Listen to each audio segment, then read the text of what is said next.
પાલનપુરના aroma circle ખાતે એક રિક્ષા ચાલકે પોતાની જાતની આગચંપી કરી હતી। આગચંપી કરવા જતા દાઝી ગયેલા શખ્સને સિવિલ હોસ્પિટલમાં ખસેડાયો છે।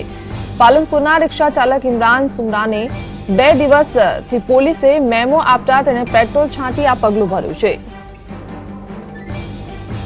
આ વિશે વધુ માહિતી આપી રહ્યા છે મારા સંવાદદાતા અતુલ। મેમો આપવાના કારણે રિક્ષા ચાલકે આગચંપી કરી છે, શું છે તમામ જાણકારી? ચોક્કસીના જે પ્રકારે પાલનપુરનું એરોમા સર્કલ છે ત્યાં એક ડિપ્રેશનમાં આવી ગયેલા રિક્ષા ચાલકે આત્મદાહનું પગલું ભર્યું છે। આજે રિક્ષા ચાલક એરોમા સર્કલથી પસાર થઈ રહ્યો હતો ત્યારે પોલીસે રોકીને તેને મેમો આપ્યો હતો।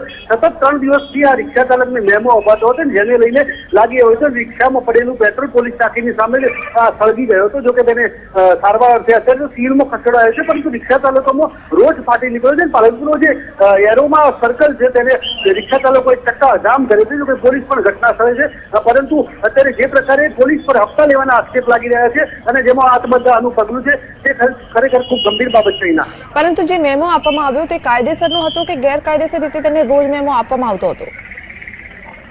જે પ્રકારે અહીં રિક્ષા ચાલકોએ પોલીસ પર હપ્તા લેવાના આક્ષેપ લગાવ્યા છે, આરોપ લગાવે છે, જેને લઈને સતત 3 દિવસથી આ રિક્ષા ચાલકને મેમો મળતો હતો। તેને વિનંતી કરી હતી કે 3 દિવસથી મેમો મળે છે, પરંતુ માન્યું નહોતું અને એને મેમો અપાયો હતો અને જેને લઈને તેને આ છેલ્લું આત્મદાહનું પગલું ભર્યું હતું। ડિપ્રેશનમાં આવી ગયો હતો રિક્ષા ચાલક અને જેને લઈને અંતિમ પગલું ભરવાનો નિર્ણય કર્યો હતો। જી, કેટલા ટકા તેઓ દાઝી ગયા છે અને હાલ તેમની પરિસ્થિતિ કેવી છે?